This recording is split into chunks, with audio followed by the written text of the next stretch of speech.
Good evening, everyone. I am Mark, your fat friend, and welcome to the Fat and Black Connection Podmas Night 21. This is December 21st, only a few days left to go before Christmas, and we are here to drink some whiskey. So, of course, just played catch up, did the Night 20 episode. You probably hopefully just saw it. Really enjoyed that whiskey, Kavalan from Taiwan.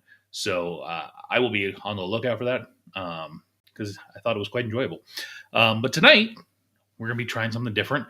As always, we do the whiskey tour of the world here with me and the beer advent calendar with James, which should come on shortly after this episode. And if you're new to us, come check out our actual episodes of the Fat Black Connection every Wednesday night, 8 p.m. Pacific. We are live and interactive, and it's us doing it together. So look forward to hoping to have you join us there, and give a like and subscribe if you're enjoying what you're seeing. And if you're not, then still give a like and subscribe. Why not? What's the worst that could happen? Anyways, let's get into some whiskey. So you've got it up on the screen. I've got my handy dandy whiskey tour of the world guidebook. Tonight, we've got the Arbikie Distillery out of Scotland. Single grain Scotch whiskey, master distiller. Whiskey production at Arbikie is overseen by master distiller Christy Black and production manager Christian Perez Solar. Arbikie Distillery is based on the Arbikie Estate, a family-owned working farm in Angus on the rugged east coast of Scotland. The distillery was founded by the Sterling brothers, John, Ian, and David, who come from a long lineage of farmers which can be traced back to 1660. It remains a family-owned venture and driven by passion for authenticity and a deep connection to the land. So I'm interested to see, because on the bottle, as you can see, there's a year, what appears to be a year identified, 1794, but I don't see anything about that here. Maybe it'll be on the next page. Let's take a look. Arbikie 1794 Highland Rye single grain Scotch whiskey takes its name from the first recorded year of a distillery being present on this land in Angus, 230 years ago. Okay, so it's supposedly there was a distillery located here 230 years ago, so that's why they have 1794 identified. The whiskey is distilled from carefully selected grains grown on the farm: Magnifico rye, Concierto malty barley, and Zulu wheat, and is matured in new charred American oak barrels. On the palate, the whiskey unveils a well-balanced fusion of black tea, forest berries, caramel, and a gentle warmth that lingers. The finish is chocolatey, smooth, and enduring. Awards: Sustainable Distillery of the Year 2023 Scottish Whisky Awards. So the tasting notes: on the nose, caraway seeds, blackberries, citrus, cocoa, and vanilla pods. On the palate, cloves, forest berries, orange zest, black tea, and caramel wafer. And on the finish, ripe stone fruit, dark chocolate, and black tea. This again sounds like one that I might enjoy, so I'm hopeful. Let's check out the bottle up close.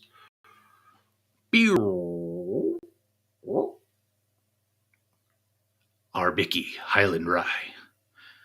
So it says, our farm, our fields, our soil, our seeds, our water, our skill, our still. That's our difference. Arbikie Highland Rye. Single farm estate, 1794. Single grain Scotch whiskey, 50 milliliter, 48% alcohol by volume, 60% rye, 15% wheat, 25% malted barley, all crops grown on the Arbikie Highland estate. Age not less than 3 years, product of Scotland. So let's give her a crack. Ooh, pretty soft and mellow straight out of the bottle. I can definitely pick up a little bit of cloves, actually, right off the smell. So we're going to do a little bit more than half the bottle, because we always want to save some for later, just in case we want to remember what it tasted like. Ah, this is the first time I've had one of the lids not want to screw back on properly. Interesting. It just keeps spinning. That's disconcerting. Makes me wonder if it's not going to keep in the case if I don't.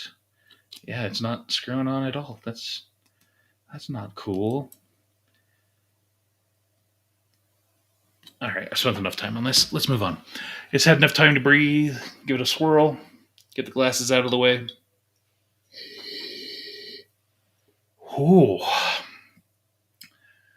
Oh, definitely picking up a lot there. Getting those cloves for sure. Getting the black tea for sure. Oh, it hits hard, quick, right at like the very front of the nose. Just it's like a almost a punch. Oh, I mean like a hit punch, not a fruit punch or something. Um, I don't know. I feel like this scent may throw off the taste, but gotta find out.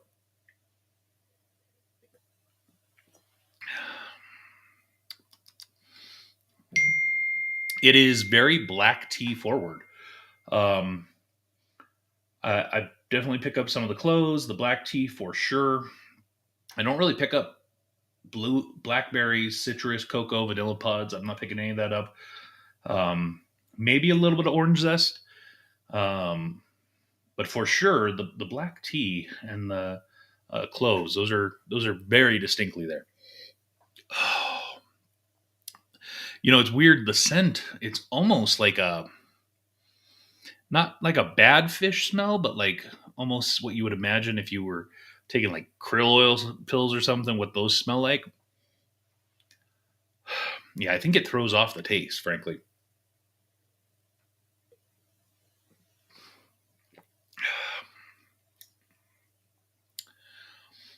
yeah, it's a decent flavor, especially if you are a big tea drinker, especially black tea drinker. I think you'd probably very much enjoy this.